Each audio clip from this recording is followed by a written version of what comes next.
오늘 주신 하나님의 말씀은 마태복음 21장 18절에서 22절까지 말씀입니다. 기도의 능력이라는 말씀으로 마태복음 21장 18절에서 22절까지 말씀 함께 합독하도록 하겠습니다. 시작.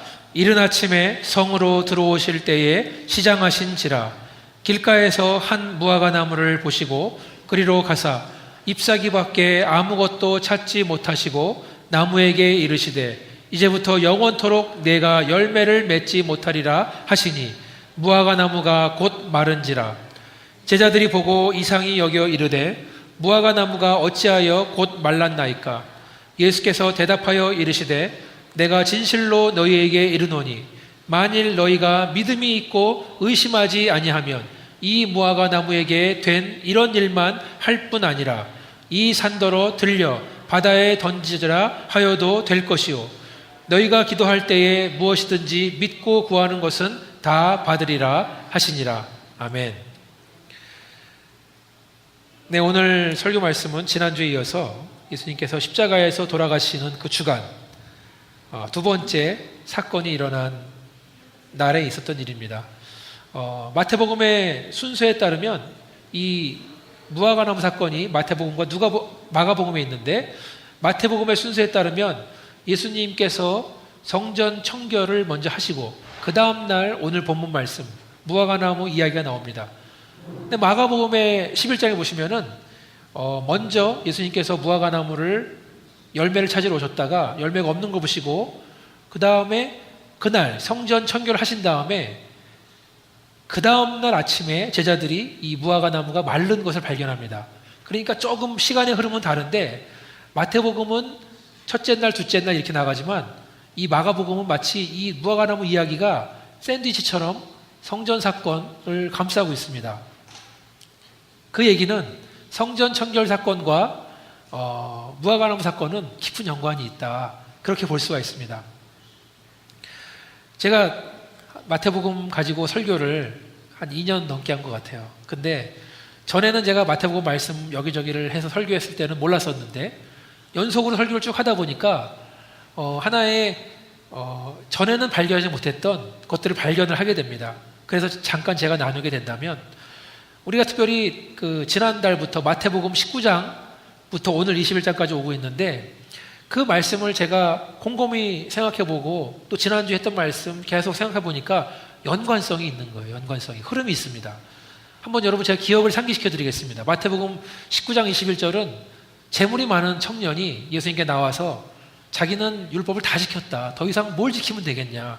마치 나는 완벽한 신앙생활을 하고 있는데 여기에 뭘 더해야 되냐라고 물어보는 장면이 나옵니다. 아마 이 청년은 칭찬도 받고 또 인정을 받고 싶었던 것 같아요. 근데 예수님께서 하시는 말씀은 너의 재산을 다 팔아서 가난한 사람들에게 나눠주고 너는 나를 따라라. 그 말씀하십니다. 그 말을 들으니까 이 청년이 실망을 하고 돌아서서 갑니다. 여러분 다 기억나실 겁니다. 여기서 우리가 제가 설교 시간에 말씀드렸지만 가장 눈에 띄는 대화는 그전에 몰랐지만 이번에 본 것은 예수님 하신 말씀 너는 나를 따르라. 그 말씀이 핵심 말씀이라 이거예요. 그러니까 제사는 이 청년이 예수님께 가는 데 있어서 담장과 같이 막히는 거였습니다. 그것이 돈이 될 수도 있고 그것이 명예가 될 수도 있고 여러 가지가 있는데 어쨌든 그러한 것들을 다 버리고 나를 따라와라. 그리고 결론이 뭐였냐면 저와 여러분 한 사람 한 사람에게 너는 나를 따라와라고 말씀하시는 거다라고 말씀드렸습니다.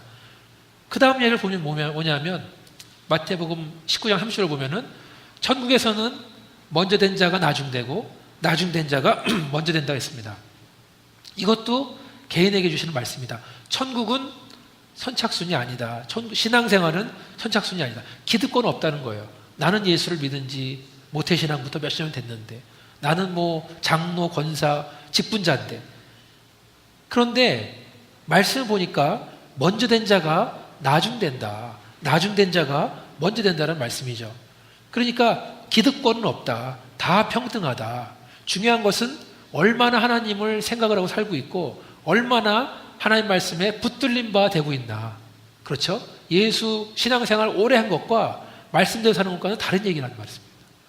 자, 그 다음에 20장에 넘어갑니다. 20장 넘어가니까 포도원 주인과 일꾼의 얘기가 나옵니다. 여러분 다 기억나시죠?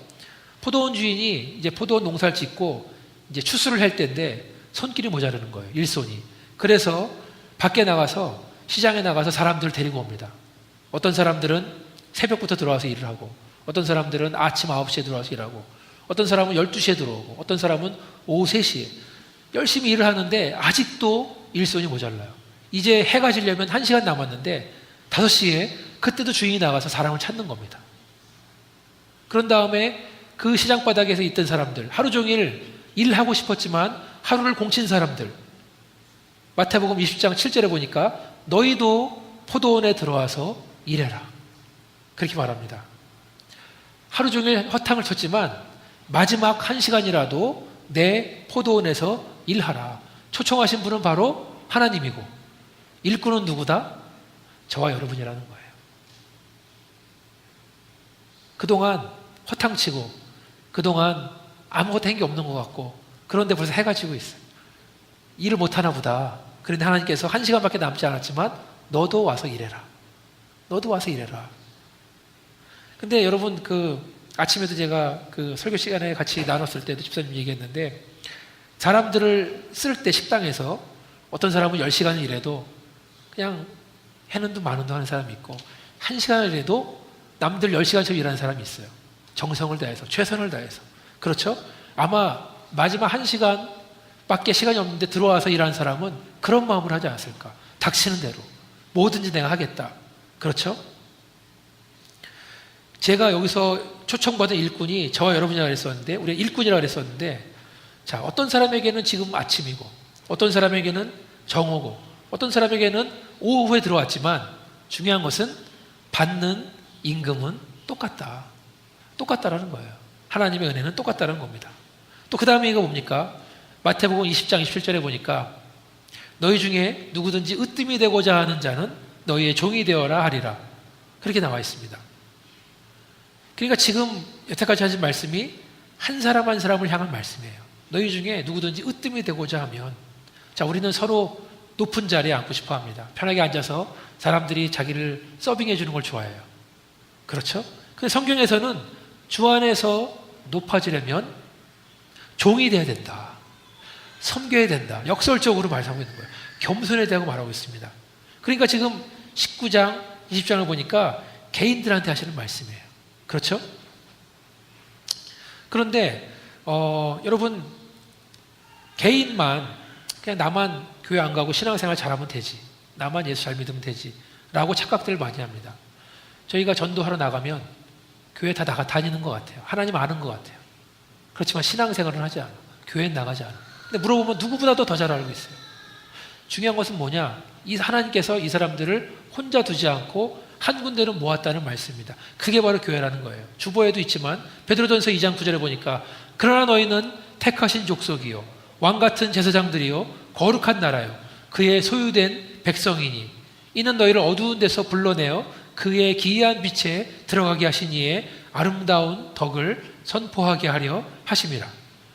자, 지금 여기 보니까 한 사람 한 사람을, 그 사람들이 어두운 데서 앉아서 절망하고 있는 사람들을 기이한 빛으로 데리고 나왔다.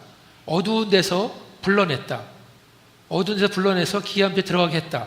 이게 밖으로 불러냈다라는 말이 바로 에클레시아라는 말인데, 이게 바로 교회라는 뜻입니다. 교회의 뜻이 뭐냐 하면 한 사람 한 사람을 어두운 데서 불러내서 빛으로 데려와서 모아놨다는 게, 그게 교회라는 뜻이에요. 신앙생활은 혼자 하는 것이 아니라, 비록 처음에는 혼자 있었지만 어두운 데서 고통 속에 있었지만 그 사람들이 개인적으로 불러내서 한데 모아놓은 것이 바로 교회다. 그래서 21장부터는 이제 교회를 향한 말씀으로 가고 있습니다. 마치 제가 이렇게 하니까 학원 강사처럼 시험 보기 전에 성경을 요약하는 것 같은데, 성경으로 시험 보는 건 아니지만 더 중요한 점이 있습니다. 지금 미나가 한국에 한 달 동안 나가 있는데 너 놀지 말고 공부나 해라, 학원 가서. 그랬더니 한국에 강남에 그 SAT 학원이 있는 거예요. 그래서 너 거기서 공부나 해라 그랬더니 처음에는 싫다 그랬었는데 가보니까 거기 한 벌써 60명, 70명인데 다 미국에서 방학 때 나온 애들이라 그러더라고요. 대학 준비하려고. 그래서 친구 사귀고 재밌게 공부하고 있다고 이런 얘기를 들었습니다. 학원에서 잘 가르치죠. 뭐 학교에서 안 가르치는 거 가르치는데 그것도 중요하지만 말씀은 더 중요하다. 자, 지난주 말씀이 뭐였었냐면 예수님이 성전에 들어가셨는데 성전 안에 누가 있었느냐? 장사꾼들로 가득하고 또 돈 밝히는 종교인들로 가득했다. 거긴 하나님의 집인데, 거룩한 집인데, 사람들은 유월절 제사를 지내기 위해서 어떤 사람은 멀리 해외에서도 왔는데, 그렇죠?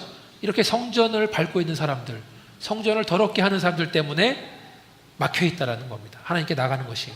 예수님께서 노끈으로 채찍을 만든 다음에 쫓아내죠. 사람들을 내보내고 책상을 뒤집고 청소합니다.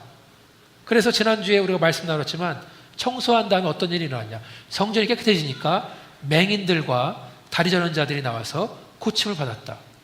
성전이 거룩해지니까 예수의 도움이 필요한 사람들이 나와서 그들의 필요를 채운다. 병이 낫고 그들의 부족한 것이 채워지는 것을 보게 됩니다. 또 그 다음에 무슨 일이 일어납니까? 그것을 본 아이들과 사람들이 소리를 지르고 환영을 합니다. 찬양을 합니다. 그것은 바로 예배가 회복됐다. 성전이 깨끗해지니까 예배가 회복되더라. 성전이 깨끗해지니까 불쌍한 사람들, 도움 필요한 사람들이 나와서 안수받고 몸이 치료가 되고 그 다음에 예배가 회복되더라. 그 다음에 오늘 이야기로 이어진 겁니다. 자, 예수님께서는 다음날 아침에 성전에 다시 들어가십니다. 그런데 아침을 못 드셨어요. 성경에 보니까 예수님께서 시장하셨다, 배고팠다 라고 말씀하고 있습니다. 예수님이 배가 고프다는 말, 어떻게 전지전능하신 예수님이 배가 고플 수 있나요? 물어볼 수 있습니다. 예수님은 하나님이시지만 사람이 돼서 이 땅에 오셨습니다. 100% 사람이세요. 그런데 예수님께서 오실 때 장성한 어른으로 오신 것이 아니라 아기로 태어났다. 신생아로 태어났다. 우리 미다가 뒤에 있지만 24시간 어머니의 보살핌이 필요한 어린 아기로 태어났다는 거예요. 그런 다음에 예수님께서 똑같이 유아기, 소년기, 유년기, 소년기, 청소년기, 장년기 그런 모든 사람이 거치는 과정을 거치면서 성장을 하셨다는 겁니다. 왜냐? 사람으로 오셨기 때문에. 그래서 예수님은 우리를 이해하신다는 거예요. 예수님이 슬퍼하기도 하시고 예수님이 기뻐하기도 하시고 예수님 피곤해하기도 하시고 눈물도 흘리시고 배도 고프시고 목도 마르시고 상처를 받기도 하시고 또 분노하기도 하십니다. 지난주 성전 사건도 예수님 분내신 거예요. 분은 내시되 죄는 없으신 분. 또 예수님은 그래서 우리의 고통을 이해하시고 아픔도 이해하시고 외로움도 이해하시고 의기소침도 이해하시고 힘없어서 아무것도 못하는 것도 다 이해하시는 줄 믿습니다. 우리랑 차이점은 뭐냐면 예수님은 죄가 없다. 그럼에도 불구하고 죄가 없다. 우리는 분내면은 폭발하면 죄로 가잖아요. 마음에 미워하는 마음. 그렇죠? 그런데 예수님은 그 마음을 죄에 있는 대로 두지 않으시고 죄가 없으신 분이다. 그렇게 우리가 믿습니다. 예수님이 아침을 못 드시고 지금 배고픈 상태에서 무화과 나무를 발견합니다. 그리고 그 나무로 갑니다.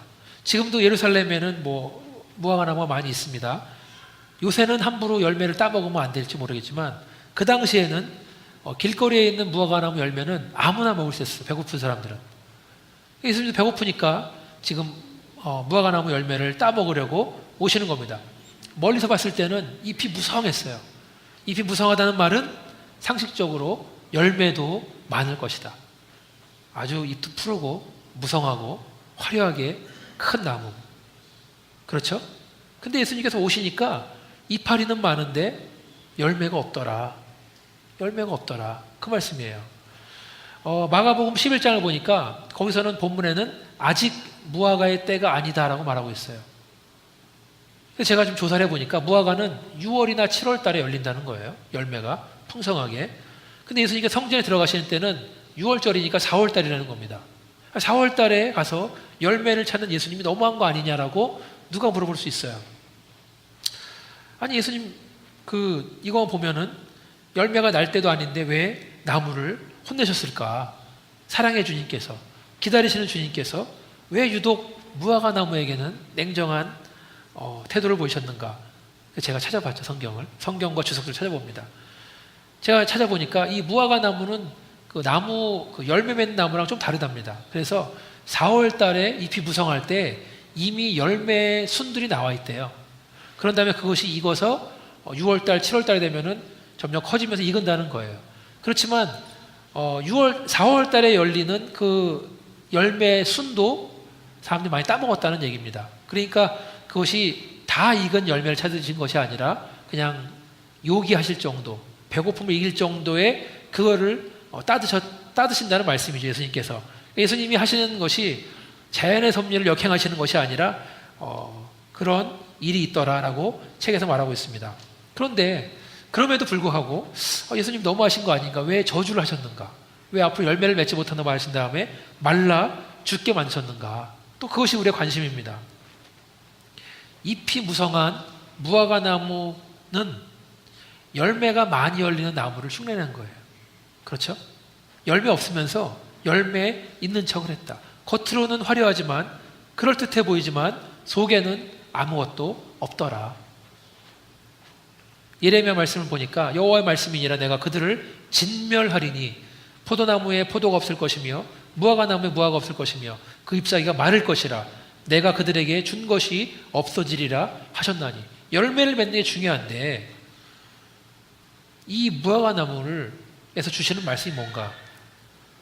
저는 이 말씀은 아까 처음 말씀드렸던 것처럼 성전 청결사경과 관계가 있다. 그 말은 성전이 사람도 많고 예배드리러 온 사람도 많고 성지도 많았지만 또 6월절이기 때문에 시끌시끌했지만 거기에는 예배가 없었다. 겉으로는 화려했지만 잎사귀는 많았지만 하나님이 기뻐하시는 열매, 예배는 없었다는 겁니다. 오히려 사람들이 예배드리러 왔는데 성직자가 방해를 하죠. 이 양으로는 예배드릴 수 없다. 저거가 사와라. 이 비둘기는 안 돼. 저기서 있는 걸로 사와. 그래서 상처받고 또 그렇게 들어지는 예배가 하나님이 기뻐하시는 예배인가? 그런 예배가 없었다. 성전은 마치 열매 없으면서 잎사귀만 무성한 나무같이 사람들은 많고 붐볐지만 그 프로그램이 많고 화려했지만 하나님이 기뻐하시는 예배는 없었다. 마태복음 3장을 보니까 이런 구절이 있습니다. 요한이, 침례 요한입니다. 많은 바리새인들과 사두개인들이 침례 베푸는 대로 오는 것을 보고 이르되 독사의 자식들아 누가 너희를 가르쳐 임박한 진노를 피하라 하더냐. 그러므로 회개에 합당한 열매를 맺고 속으로 아브라함이 우리 조상이라고 생각하지 말라. 내가 너에게 이르노니 하나님이 능히 이 돌들로도 아브라함의 자손이 되게 하시리라. 이미 도끼가 나무 뿌리에 놓였으니 좋은 열매를 맺지 아니하는 나무마다 찍혀 불에 던져지리라. 침례 요한은 예수님이 오시기 전에 백성들에게 회개하도록 침례를 줍니다. 경고하고 그들을 침례를 베풉니다. 많은 사람들이 요한의 말을 듣고 회개하고 은혜 받고 침례를 받았습니다. 근데 사람들이 이제 침례 받으러 줄을 서 있는데 그 가운데 바리새인들이랑 사두개인들이 있는 겁니다. 근데 요한은 그들 향해서 독사의 자식이다. 회개하는 신용만 하고 은혜 받는 신용만 하고 회개의 열매는 없다. 경고하시는 거예요. 회개하는 척하면서 위기를 모면하는 것이 아니라 진정한 회개를 해라. 또 특권의식이 있었습니다. 그들한테는 어떤 특권의식이냐? 나는 선택받은 민족이다. 나는 종교생활 열심히 하는 사람이다. 나는 거룩한 자다. 나는 의인이다. 이런 특권들도 다 버려라. 결정적으로 말하는 것은 그렇게 회개의 신용만 하고 있는 종교인들을 향해서 열매를 맺지 못하는 나무다. 그리고 그런 나무들은 도끼로 찍어서 불에 던져버릴 것이다. 라고 말하고 있는 겁니다. 회개의 열매를 맺어라. 예수님께서 만났던 이파리만 무성하고 열매 없었던 그 무화과 나무는 곧 말라버립니다. 말라버렸단 말은 죽었다는 말이에요. 죽어버렸어요. 근데 또 읽으면서 무화과 나무가 말라 죽었는데 예수님이랑 제자들은 별로 동정심은 없는 것 같아요. 나무가 말라 죽은 것에 대해서. 그런데 이 제자들이 그 나무가 말란 것을 보고 놀라니까 예수님이 무슨 말씀하십니까? 기도에 대해서 말씀하시는 거예요. 아니 왜 기도에 대해서 말씀하시지? 기도의 능력에 대해서 말씀하십니다. 그러면서 하신 말씀이 기도할 때 믿음을 가지고 기도하면 의심하지 않고 기도하면 다 이루어진다. 기도할 때 뭐든지 믿고 구하는 것들은 다 받을 것이다 라고 말씀하시는 거예요. 고민을 또 했습니다. 아니 무화과 나무가 말라 죽은 것인데 거기에 대해서 왜 기도라고 말씀하시는가? 기도의 능력을 말씀하시는가? 이게 문맥에 맞는 건가?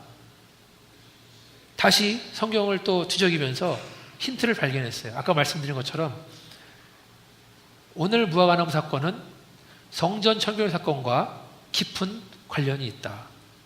그런데 여러분, 성전 청결 사건에서 예수님께서 하나님의 집은 무슨 집이라 그랬죠? 하나님의 집은 기도하는 집이다. 기도하는 집이라고 말씀하신 거예요. 그래서 기도에 대해서 말씀하신 다음에 또 무화과 나무 사건에서 또 기도의 능력에 대해서 말씀하시는 겁니다. 연결이 되죠? 네. 하나님의 집은 기도하는 집이다. 그리고 무화과 나무 사건도 기도의 능력에 대해서 말씀하시는 거예요. 그 말은 성전이 청결해지려면 기도해야 된다. 회복하려면 기도해야 된다는 거예요. 마태복음 7장 7절에서 11절 보니까 구하라 그리하면 너에게 주실 것이요 찾으라 그리하면 찾아낼 것이요 문을 두드리라 그리하면 너에게 열릴 것이니 구하는 이마다 받을 것이요 찾는 이는 찾아낼 것이요 두드리는 이에게 열릴 것이니라. 너희 중에 누가 아들에게 떡을 달라 하는데 돌을 주며 생선을 달라 하는데 뱀을 줄 사람이 있겠느냐. 너희가 악한 자라도 좋은 곳으로 자식에게 줄 알거든 하물며 하늘에 계신 너희 아버지께 구하는 자에게 좋은 곳으로 주시지 않겠느냐. 기도해야 됩니다. 그런데 우리는 말씀 보니까 구해보지도 않고 포기를 해요. 찾아보지도 않고 포기합니다. 문을 두드려보지도 않고 포기합니다. 안 되겠지. 될 수가 없지. 다시 말해서 애타게 구해봤던 사람만 구한다는 거예요. 사방팔방에 다니면서 찾아 헤매던 사람만 찾는다는 이야기입니다. 계속해서 욕을 먹더라도 문을 두드려본 사람만 문 열리는 것을 경험한다는 거예요. 그냥 앉아서 안 되겠지 하면 아무것도 안 된다. 기도를 해본 사람만 기도의 능력을 체험하는 줄 믿습니다. 예수님이 약속하셨잖아요. 구하는 이마다 받을 거다. 찾는 이는 찾을 거다. 두드리는 이는 열릴 거다라고 말씀했습니다. 반드시 주겠다라고 말씀하시는 거예요. 기도만 해라. 그러면 주겠다는 거예요. 또 어떤 말씀하십니까? 너희 아들이 떡을 달라는데 어떤 아비가 돌을 주겠냐? 네 애들이 생선을 달라고 그러는데 어떤 아비가 뱀을 주겠냐? 이게 무슨 말이냐면 기도할 때 이미 하나님은 우리 아버지고 우리는 그의 자녀, 아들과 딸이라는 겁니다. 그러니까 자녀들이 구하는 것은 하나님께 주시는데 반드시 좋은 것으로 주신다. 우리한테 악한 것을 주시는 것이 아니라 좋은 것을 주신다는 겁니다. 믿으십니까? 기도의 능력을 믿으시기를 주님의 이름으로 축원합니다. 제가 지금 그 성전 찾는 문제를 좀 계속 기도하고 있는데 이 말씀 보면서 내가 구하지 않았구나. 내가 찾아다니지 않았구나. 문을 두드리지 않았구나. 남의 교회에 가서 건물 가서 두드리고 찾아봐야 되는 거예요. 가만히 앉아서 누가 나한테 전화해서 우리 건물 쓰십시오. 그거 없어요. 내가 다녀야 돼. 여러분도 다녀야 돼요. 여러분도. 그죠? 불평만 하고 불만만 하고 뭐 건물이 왜 이러고 왜 이렇게 하고 있나? 그게 아니라 직접 발로 나가야 된다. 구하지 않으니까 못 구한다는 말씀이에요. 기도를 들으신 하나님을 믿으시기를 주님의 이름으로 축원합니다. 하나님한테 달라고 입으로 말을 해야 돼요. 말을 해야 돼요. 매달려야 돼요. 문이 열릴 때까지 두드리라고 말씀하고 있습니다. 한 번에 되는 건 아니에요. 누가 녹화할 때 한 번만 딱 한 다음에 끝나요. 계속 두드리는 거지. 그렇죠? 기도할 때 의심하지 마시기 바랍니다. 기도할 때 무엇이든지 믿고 구하면 다 받는다고 했어요. 다 받는다. 해보지도 않고 옛날에 정주영 회장님이 말했잖아요. 해봤어? 아니요. 해보지도 않고 왜 못한다 그러냐. 그 말 있잖아요. 해보지도 않고 왜 포기를 하느냐. 저 여러분에게는 누구든지 크고 작은 제목들이 있습니다. 위급한 기도 제목들. 그동안 포기해왔던 것들. 하나님이 하라고 시키는데도 믿음이 부족해서 하지 않는 기도 제목들이 있습니다. 사랑하는 아리조나 한인 침례교 여러분들, 기도하시기 바랍니다. 하나님께 매달리시기 바랍니다.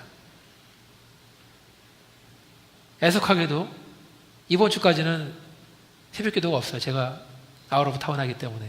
그렇지만 7월 달부터 다시 새벽 기도가 시작합니다. 교회에 나오시기 바랍니다. 오셔서 기도하시기 바랍니다. 내 집은 기도하는 집이다. 기도 소리로 이 공간을 채우시기를 주님의 이름으로 축원합니다. 하나님께서 기뻐하실 줄 믿습니다. 같이 한번 기도하시겠습니다. 아버지 하나님, 오늘 주시는 말씀, 무화과 나무의 그 교훈이 바로 우리 교회를 향하는 말씀인지 믿습니다. 아버지, 우리가 화려한 교회를 꿈꾸고 있습니까? 아니면 열매를 맺는 교회를 꿈꾸고 있습니까? 아버지, 우리가 열매를 맺는 교회 될 수 있도록 하나님 도와 주셔서 우리의 신앙이 화려한 신앙이 아니라 열매를 맺는 신앙, 우리 가정이 그냥 남들 볼 때 괜찮은 가정이 아니라 성령의 열매를 맺는 가정 될 수 있도록 하나님 도와 주셔서, 또 아버지 하나님, 기도에 말씀하실 때 능력을 말씀하시는데 우리에게 믿음이 없습니다. 아버지, 우리 마음을 돌이킬 수 있도록 도와주시고 우리가 밖에 나가서 구하고 찾고 두드릴 수 있도록 아버지 하나님, 우리 마음속에 열정을 주시고 끈기를 주시고 큰 믿음 주셔서 아버지, 구하는 모든 것들이 주 안에서 형통할 수 있도록 주님 도와 주셔서, 주님께서는 항상 좋은 것으로 주실 줄 믿사오니 우리 입술을 열어 주께 구할 수 있도록 아버지, 기도의 영을 불어넣어 주셔서 이 모든 말씀을 예수님 이름으로 기도했습니다. 아멘.